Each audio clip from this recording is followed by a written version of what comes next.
Hello and welcome to the session on FeNO and COVID-19. My name is Carol Stonham. I'm a respiratory nurse based in Gloucestershire and I'm the Executive Chair of the Primary Care Respiratory Society. We're all adjusting to what we're calling a new normal. We're all working in a different way. We're all considering the way we interact with patients and the tests that are appropriate or not appropriate when we're looking at respiratory disease in particular. And I think it's brought with it challenges, but it's also brought opportunities. One of the challenges has been around diagnosing respiratory disease, and there has been a lot of uncertainty and a lot of worry around where spirometry fits with the whole testing. We're in a position now where we know spirometry is not an aerosol generating procedure, but it does induce cough, and the cough itself can be a risk to the healthcare professional that is performing the test.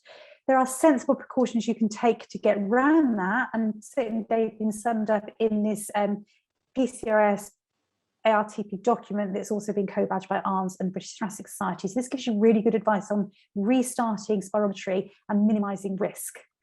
The other controversy has been around who does spirometry. So previously, pre-COVID, routinely spirometry was undertaken in primary care on the whole for patients for diagnosis of respiratory disease. It wasn't always done as well as it could be. There were some areas of really good practice, but alternatively some areas of not so good practice.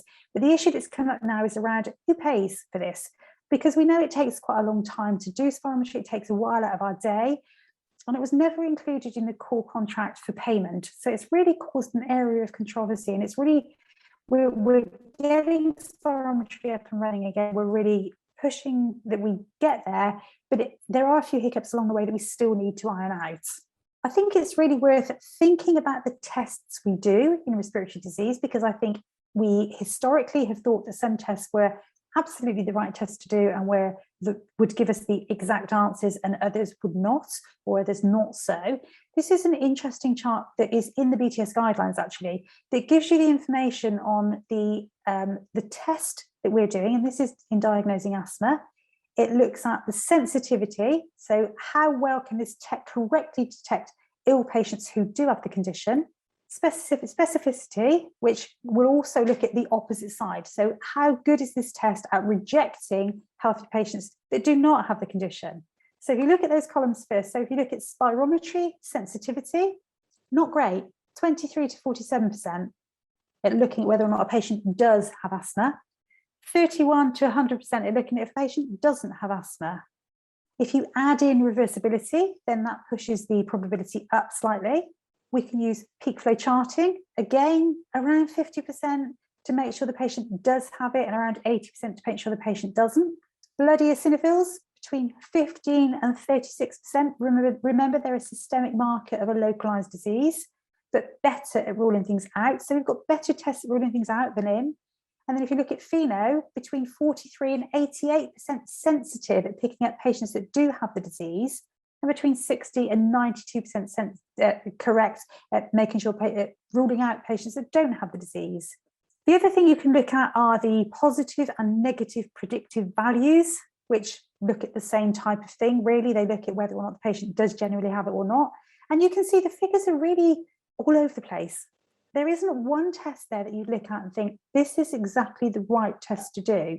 This chart may make you question some of the tests that you're doing, but what I hope this chart tells you is that you will need to do a selection of these tests to get a good diagnosis of asthma. Okay, so just interesting to look at those figures, I think, and just to reflect on actually none of these tests are perfect, but all of them offer you something. So one of the things that causes uncertainty and questions is around infection prevention and control. And there is a difference between spirometry and FeNO in this respect. So spirometry, as I say, is not an aerosol generating procedure, but we know it induces cough. So the recommendations are that you wear your usual PPE. So that'll be your waterproof mask and your visor at the very least. But you do make sure that you use an antibacterial, antiviral filter for every patient. Ideally, if you can separate yourself from the patient with a Perspex screen, so you can still see what's happening, but you've got a physical barrier between you and the patient, should the patient cough, then that's also very helpful. We come into this difficult conversation about room air exchanges and fallow times. So the majority or many primary care sites don't have the luxury of good air extraction, and it does leave us with questions that have been unanswered. And it is up to you to risk assess your various areas of work and to make sure that you feel that you're safe in the way that you practice. We know you need to clean the outer casing between patients. There are some other sensible things that you can do, like ask your patient to use a lateral flow test before they come in so that you know they're COVID negative. And then the other recommendation is that the patient keeps either a mask pulled down under their chin or a visor pulled up, so that if they feel they're going to cough during the procedure, they can pull the mask up or the visor down and cough into that. The other recommendation is the patient stays on the mouthpiece and coughs through the mouthpiece, but I think that's quite difficult for a patient to achieve. FeNO, on the other hand, as I say, is not an aerosol generating procedure and does not induce cough. You should still wear your usual PPE. Antibacterial, antiviral filters are standard with FeNO, so that's not a change. And because there's no or little likelihood of inducing cough, you don't need that physical separation from the patient. You don't need to think about the air exchanges, and we don't need to consider a fallow time. It is important that you clean the outer casing between patients, although the outer casing on the Bedfont machine has an antibacterial agent in it as well, but that doesn't mean you don't clean it. So this aerosol generating procedure difficulty is really difficult and has caused us a lot of problems and has made us really think about the way we deliver services and the way we deliver care to our patients and the diagnostic tests we're able to offer patients. As I say, spirometry is not an AGP, but around 60% of patients will cough during the procedure. Now, it's important to remember you see patients that cough all the time, and it's no different with spirometry. You just need to think about how you manage cough. So as I say, it's those sensible precautions I've just mentioned. But it's really important to differentiate that FeNO is not an AGP and is low effort, so does not cause cough. So it causes you less headache, less complications, less things to think about when you're seeing your patients with respiratory disease. So is there a problem if we delay diagnostic testing in these patients? Well, yes, there is. We need to think about the consequence of delaying diagnostic testing.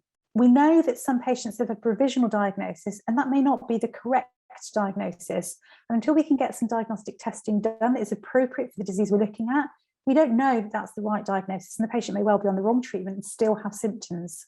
We also know that a lot of patients are just not diagnosed at all. They're still waiting.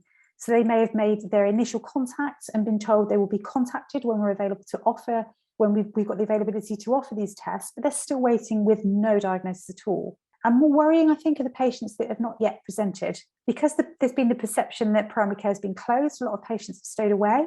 A lot of patients have been worried about the difficulty with COVID and the likelihood of catching it. And I'm sure there are lots of patients sat at home still waiting to present, and we need to encourage those patients to come forward. We also know that with a provisional diagnosis, the treatment may be inappropriate. So it may be the wrong treatment, it may be the wrong dose, it may not be effective in controlling the disease process or the symptoms the patient is presenting with. And then there's the problem of undertreating patients or overtreating the patients, both of which will come with consequence to the patient. And the other thing that's really important to think about is if these patients are left sitting in the system and not getting the test they need or being treated but still being very symptomatic, it's very easy to lose patient confidence. And with respiratory patients, what we tend to find is they pluck up courage to come forward in the first place. If they lose confidence, we might lose them in the system. We may never see them again. So we have to take the opportunity to get the diagnosis right in a way that is effective and timely for the disease the patient is presenting with. It's worth thinking about what tests we should be offering our patients that have a likelihood of a diagnosis of asthma. And these are the QOF requirements for asthma diagnosis, the current ones. So QOF says that we should have a record of spirometry and one other objective test. And that other objective test can be FeNO, it can be reversibility, or it can be variability. Okay, and that needs to be with spirometry. So spirometry and one other objective tests. And we need to do that ideally between 3 months before or 6 months after a full diagnosis. So that's the information from QOF. So if you could do spirometry, which will frequently be normal in patients with asthma on the day that they present because they're feeling really well, then FeNO can be your supplementary test. It will give you the diagnosis. It could be that they've got spirometry with obstruction and you do reversibility, or it may be that you do peak flow diary charting for reversibility. But asthma is an eosinophilic airway inflammation condition, and FeNO specifically measures that particular thing. So to me, it seems quite sensible to try and get those tests done. Where do we go from here? What do we do in this new normal? How do we handle these patients that are waiting for their respiratory diagnosis? We know we've got a large backlog of patients, and we don't know how big the backlog is. We are uncertain. We have patients that we've seen that are on waiting lists, but we'll have a lot of patients that have never come forward that are still waiting to present. We know the funding for the community diagnostic hubs, so for the complex patients, is coming through, but setting those up will take time. We know the funding for the PCM-based local diagnostic hubs for breathlessness, the spokes as they're being called, is uncertain. And there is no central funding for that. So it depends on your local area as to how that will be funded. We also know that COVID will continue to cause us problems. It will continue to peak and wane. And when we're in the peaks and it's very high risk, we'll have further periods of not being able to offer spirometry in particular because of the risk associated with it.